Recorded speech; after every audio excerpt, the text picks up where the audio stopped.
Boa noite, Amaury, boa noite a todos que nos acompanham nessa noite. Nós estamos na Livraria Cultura, em São Paulo, para o lançamento do livro intitulado Tristeza em Pó, cuja autora é Daniele Toledo, uma simples dona de casa do interior de São Paulo, da cidade de Taubaté, que foi acusada injustamente por ter matado sua própria filha de 1 ano e 3 meses. Esse caso ganhou repercussão internacional e ela ficou conhecida como o monstro da mamadeira. Em outubro de 2006, Daniele Toledo, que já foi usuária de drogas, foi acusada de ter matado sua própria filha de apenas 1 ano e 3 meses por ter colocado cocaína em sua mamadeira. Vitória Maria Iori Camargo sofria de convulsões constantes, o motivo de Daniele ter procurado o hospital naquela noite. Infelizmente, Totóia, nome carinhoso dado por Daniele, veio a óbito após 3 paradas cardiorrespiratórias. Daniele, como que era a sua vida antes dessa tragédia? A minha vida era uma vida comum, né? Eu trabalhava, cuidava dos meus filhos. Era uma vida normal de qualquer jovem, né, da minha idade na época. Quantos anos você tinha na época? Na época eu tinha 21 anos. Já tinha quantos filhos? Eu tinha 2 filhos, né? O meu filho ia fazer 3 anos e a menininha de 1 ano. E como era a sua relação com o pai da Vitória? Logo que eu fiquei grávida, a gente se separou, né? E depois era relação só relativa à minha filha mesmo. Não tinha mais nenhum outro tipo de relação. Eu estava lendo no seu livro que quando a sua filha nasceu, ela nasceu prematura já com algum probleminha, é assim que você relata. Qual seria esse problema? Então, a Vitória ela não tinha um diagnóstico fechado, né? Ela tinha 2 pré-diagnósticos, que era uma encefalite autoimune e uma vasculite autoimune. E até hoje a gente não sabe a causa, né, da morte dela. Então, eu acredito que decorrente à gravidez, né, e pelo fato dela ter nascido prematura, que acabou ocorrendo esses problemas depois mais tarde.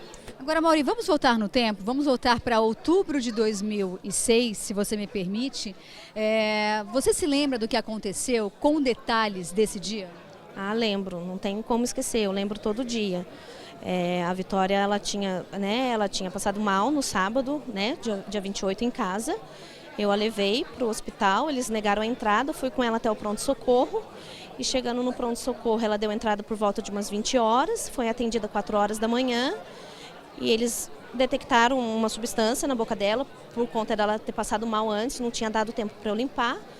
E daí, quando foi 7 horas, a médica passou para fazer a visita, tudo, viu que os parâmetros dela estavam baixos.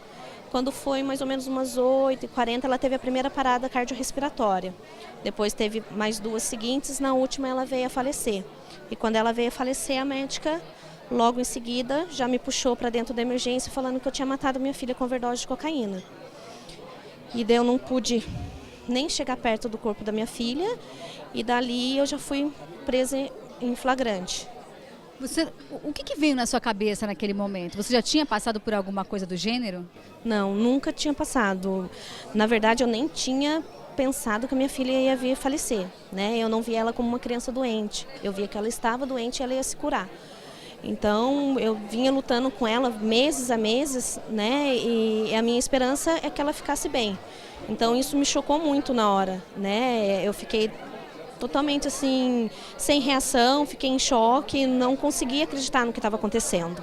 Você falou que quando você chegou, a sua filha, a Vitória, estava com a boca cheia de alguma coisinha branca, né? Que você não sabia o que era. Eu sou mãe, tenho um filho de 6 anos de idade, e geralmente quando o bebezinho regurgita, ele fica com um leitinho parado na boca. Era algo semelhante ou não? Era assim, e como ela tinha mamado antes dela começar a passar mal, e ela tinha regurgitado e tinha ficado, e como o médico tinha me orientado, ela tomava remédios em cápsulas, então ele tinha me orientado a colocar no iogurte ou no leite, abrir a cápsula e colocar. Então esse resíduo, junto com o leite que ficou na língua dela, que foi onde resultou na acusação. Bom, em menos de 5 minutos a sua vida mudou por completo. Você recebeu a notícia de que sua filha tinha falecido e de que você estava sendo acusada por um ato que você diz não ter cometido. O que passou na sua cabeça no momento em que você entrou no carro de polícia? eu só queria, todo momento eu queria ficar com a minha filha, né? O momento que eu recebi a notícia, né, do falecimento dela, para mim era mentira, não era real. Então, todo momento eu pensava nela, né? Eu pensava como que ela ia mamar. Em todo momento, o único momento era pensava na minha filha, que estava, para mim, ela não tinha falecido, e no meu outro filho. Então, a minha preocupação toda se voltou para eles. Como foram os 37 dias dentro de uma cadeia por ter sido acusada injustamente de ter matado sua filha?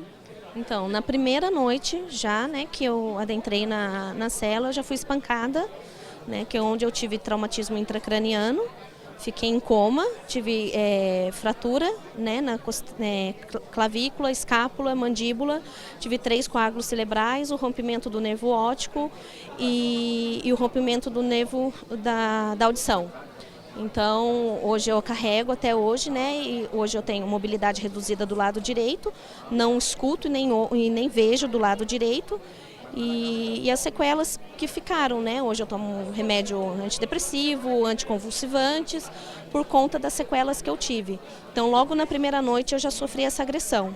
Daí eu fiquei na Santa Casa um tempo, depois eu fui transferida para outro presídio. Inclusive é o presídio de segurança máxima, onde estão as piores assassinas do nosso país, que é a Tremembé, não é?